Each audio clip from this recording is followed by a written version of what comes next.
Hello and welcome to Engine Adventures review of this 2021 Lexus NX.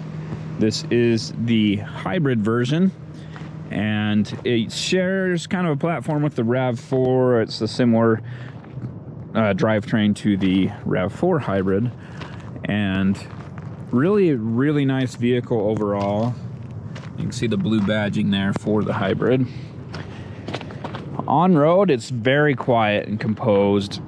It's a great vehicle to drive and just cruise in. The hybrid system is not quite as powerful as I would want, especially from a Lexus. This is the last year of this vehicle, and they are going to be obviously releasing a new one for the next model year, and hopefully they have it set up more like the RAV4 Prime, because that one has the power that you would expect from a luxury vehicle. Let's take a look under the hood. Here we see the 2.5 liter inline 4, and of course you see the high voltage wiring there. The combined system output for horsepower is 194, and that includes the electric motors and the gas engine. Up here on the gas engine, we do have the generator, so the gas engine can power the generator to charge up the battery, or you can use engine braking, essentially the regenerative braking, to generate power to charge the battery as well. And it's not real big. You get like 1 mile of range or so out of it, maybe 2 miles, but it does add a little extra boost, give you a little extra power. But overall, very smooth. I was on the freeway in heavy traffic, and this car was just so nice to drive. Very smooth, easy to control, and very quiet inside. Another note here, I have the parking lights on, but the fog lights do not come on with the parking lights, so another extra set of driving lights rather than actual fog lights. Inside, we find that the Lexus is very nicely appointed. And it's a little bit tight. I mean, this is a small vehicle. I believe it's a bit smaller than the RAV4, but it's really quite comfortable. So I'm 5'10". If you're taller than me, you can slide the seat back and down a little bit more, but then you're kind of scrunching the rear seat passengers. It is really comfortable for the average person though. And you can see decent headroom up front, but we'll take a look in the rear as well and look at that.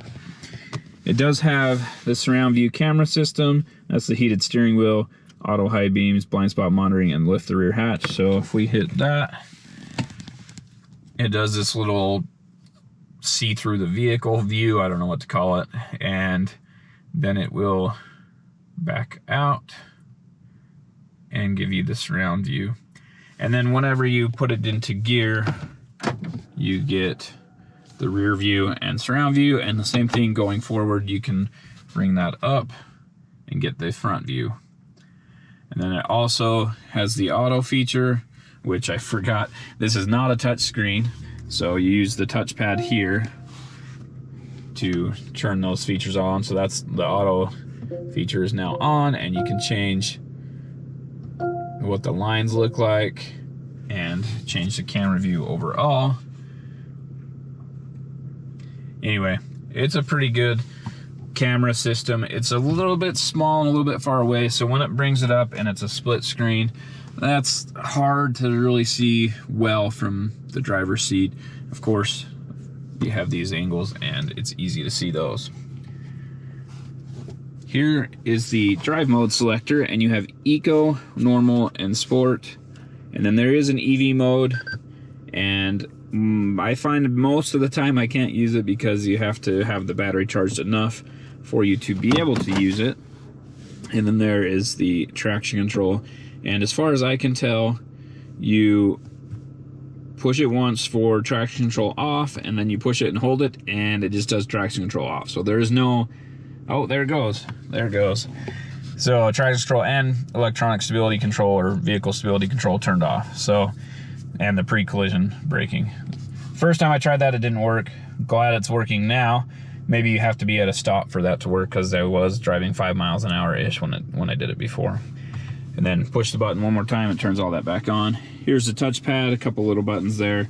This system's not bad. I don't know if I prefer this. I mean, I would still have it, but have a touchscreen up here as well. That way you can more easily go to the features that you want to. But overall, this isn't a bad system. It does have this funky mirror here, so you can take a look at yourself. Not sure why, as there are other mirrors throughout the vehicle that you can use as well. But anyway, I guess if you need to see something real close or in a certain spot, you can do that. Okay amount of storage, but there are 2 USBs, an auxiliary, and a 12 volt.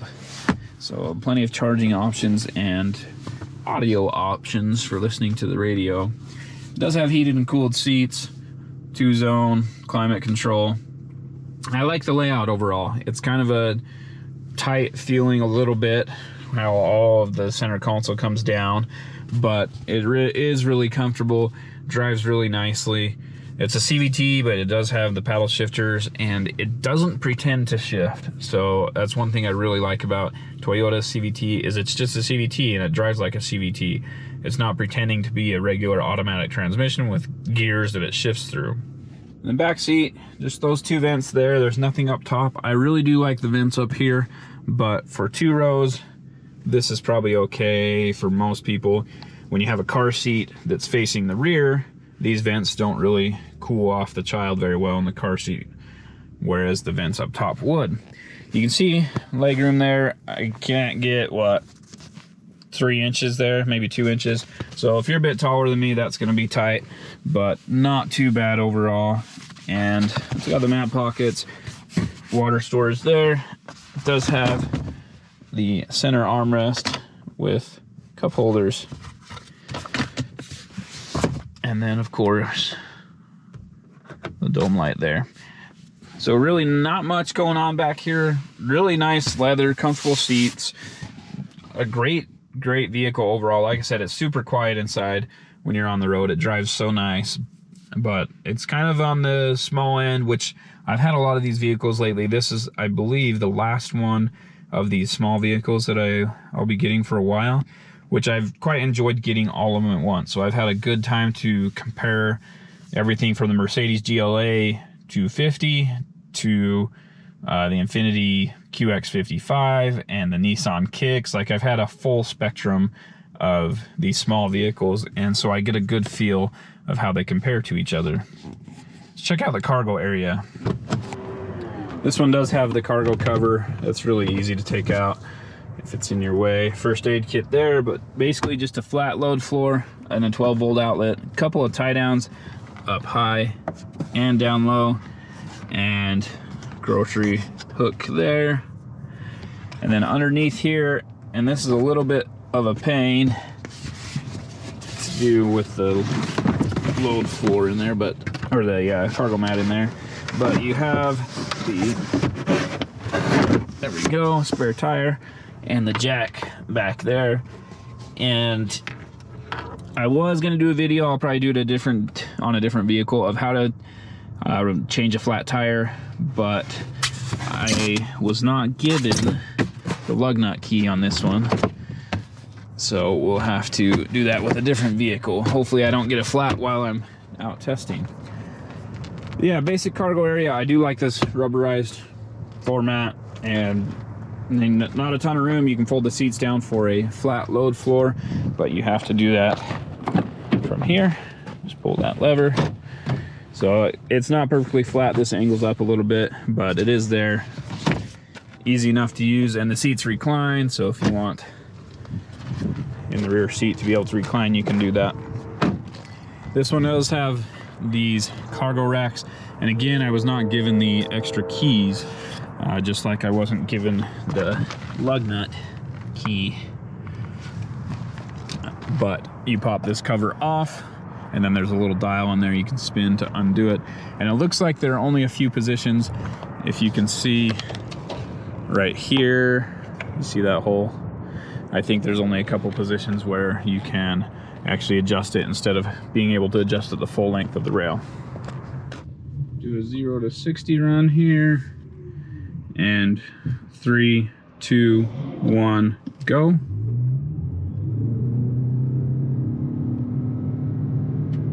Yeah, pretty slow. Pretty slow off the jump, pretty slow. It's kind of an even acceleration, 60. So pretty even acceleration all the way. You saw this CVT just kind of hung out a little above 5,000 RPM, which is perfect. It didn't need false shift points or anything. I like the way the CVT runs. Just wish we had more power. I mean, it could just be more electric power only. They have a couple bigger electric motors. Might require a larger battery pack. Actually, that's probably the main reason behind it. I wonder if the RAV4 Prime and the hybrid in this use very similar components, but they just can't get the same amount of power out of the smaller battery. You guys may or may not have heard that semi as we passed him. It's just so quiet in here. Having that semi right next to the vehicle usually makes a lot of noise, but you could hardly hear it. You could hear it a little bit, and you're attached to the window, so maybe you're picking up a little bit more noise from the window, but ultimately it was just, you know, pretty quiet, which that's what I love about this vehicle. Here we are merging onto the freeway. This was a long run up, so it was easy enough to do. And you can kind of hear the road noise a little bit. I don't know how much the camera picks up, but again, just a quiet vehicle overall. We're 70 miles an hour now.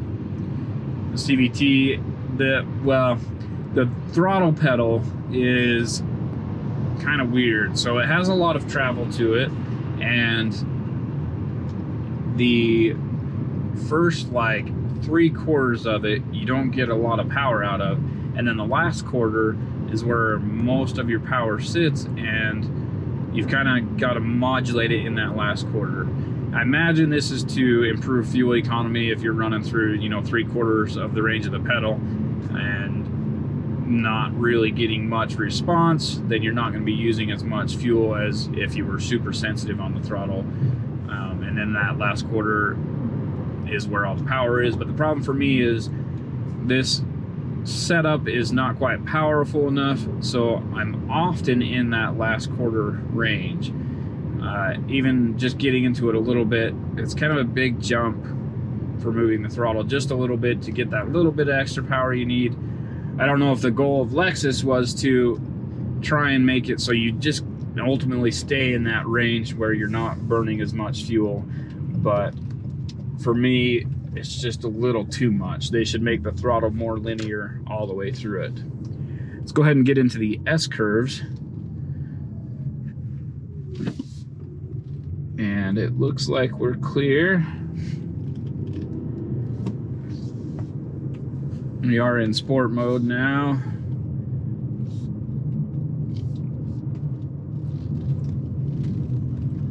Very neutral handling. I probably could have carried a little more speed through there, but very, very neutral. It was no oversteer, no understeer. Even when I touched the brake a little bit, it stayed neutral. Try this one here, and I can't see the next corner, so. Yeah, overall it's predictable. It does what you expect it to do and just kind of goes. I want to go through all of the last few vehicles that I've had that compare with this one and talk about the strengths and weaknesses of them. We'll start with the Lexus because that's what we're sitting in, and this one is, even though it's an outgoing model, it's very comfortable, has all the technology that I need and want. It drives really nicely, very quiet on road, but has no power. So if this one had the one downfall, it'd be a total lack of power for me. The hybrid system, they do have the RAV4 Prime. That system should be put into this for the next generation. If you're buying a premium luxury vehicle, I just expect a little bit more power out of it than what this one has to offer. Even though it gets great gas mileage and all that stuff, and this just lacks a little bit on the power side. The next one up, let's go with the Mercedes GLA 250.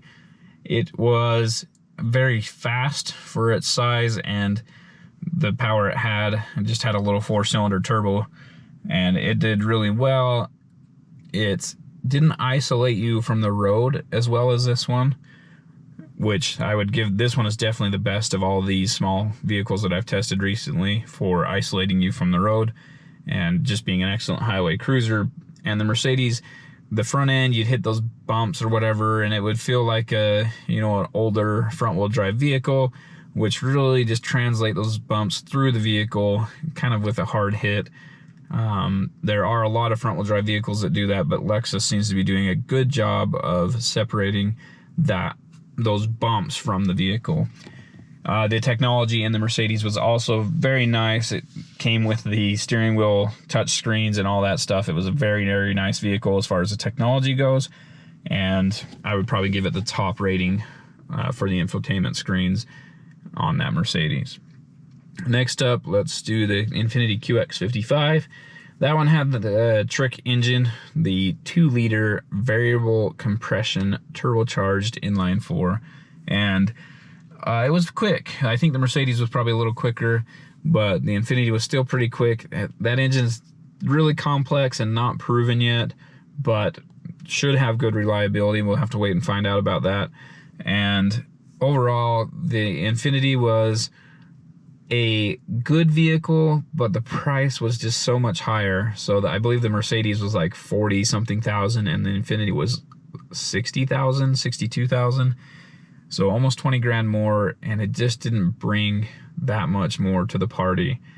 This kind of sits in between, and it has, I would say, at least on par, if not a nicer interior than the Infiniti. The Infiniti had multicolor and stuff if you're into that, but as far as the actual quality of the materials and the soft touch stuff everywhere, this one feels just as nice as the Infiniti for 10 grand less, but it doesn't have the power the Infiniti had.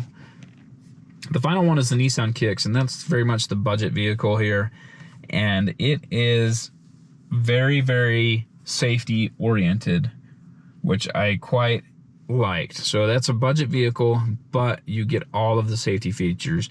You get a 360-degree camera, blind spot monitoring, lane departure assist, adaptive cruise control, rear cross traffic alert. Like, it has so much in the Nissan safety suite that it really is a great vehicle for a new driver or someone on a budget but still likes to have all of those safety features. And it, again, it kind of lacked power, which was expected. It was a small engine putting out 120 horsepower or something like that. But for what it was a less expensive vehicle, but still provided all the safety features. So that's kind of the strong point of the Nissan, coming in at like $26,000 for that Nissan Kicks. Here's the Monroney base price, $46,510 for this 2021 Lexus NX 300h Luxury. And it is the Nori Green Pearl, which is really a nice color. I like it a lot. It's kind of like an olive drab with a pearl in it. Very good looking vehicle in my opinion. I know a lot of people don't like the greens. I do like this green color.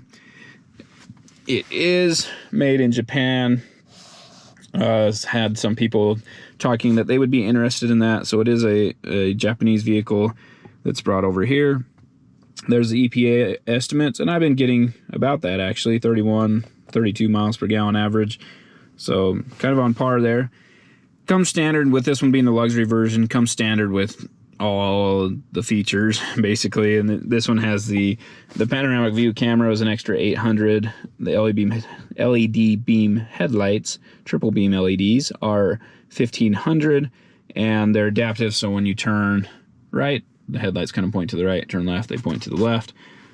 The navigation with the 10.3 inch display, the standard display I believe is 8 inches. It says 4.2, but I think that is the driver information center where the gauges are, in between the gauges. Anyway, intuitive parking assist with auto braking, power back door with the kick sensor, the cargo mat, all the options total like $5,000, and then destination charge of $1,000 brings the total to $52,855. So it kind of sits right in between the Infiniti and the Mercedes. and it kind of sits right in between the Infiniti and the Mercedes as far as everything inside of it. But I would almost flip those two around, because the Mercedes brought a lot more to the table for the price than the Infiniti did. And this one, very nice drive, probably the the quietest of any of the vehicles I've tested recently. I was, like I said, stuck in traffic, had semis next to me, could barely hear them. It was just so much better driving this in traffic than something like the Nissan Kicks. But again, you're paying nearly double for this what you would for a Nissan Kicks. Thank you for watching Engine Adventures review of this 2021 Lexus NX 300 Hybrid. Really a great vehicle overall. I've enjoyed driving it quite a lot. This is the last of the small crossovers I'll have for a while, but one of the best. It's really a comfortable, nice, smooth, quiet drive. If you liked what you saw, be sure to hit subscribe, ring the bell so you get notifications, and give me a thumbs up. If you didn't like it and you give me a thumbs down, be sure to comment down below. And also, if you have any questions, things you want to see, different things you want me to cover, be sure to comment down below so that I know and that I can make some changes. Thank you for watching. Have a great day.